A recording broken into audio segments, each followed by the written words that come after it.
sababu nilikuwa sijawahi kupanda kwenye jukwaa kubwa la kuna kuperform na wasanii wakubwa, perform na nafikiri ilikuwa kwenye mapokezi ya kumpokea Dr. Mwinyi pale Kisonge.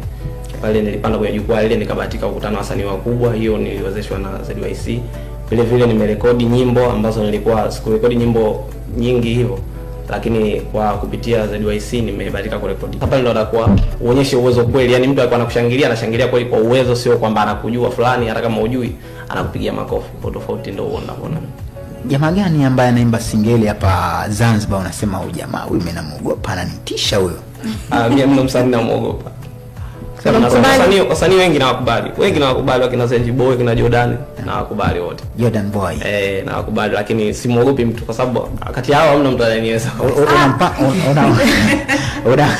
Una mpango wote wa kufanya kazi na msanii kutoka hapa Zanzibar katika miondoko ya singeli? Mpango upo. Sio msanii mmoja, na wasanii wengi na mpango kufanya nao. Nani na nani mfano? Tupe wawili tu. Wako wengi kama wale wataja hapo. Na mpango kufanya na Jordan Boy. Na mpango kufanya na Zenji Boy Zenji Boy.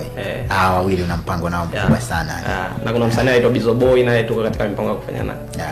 Ukivuka maji labda kule Tanzania bara, nani unamwangalia?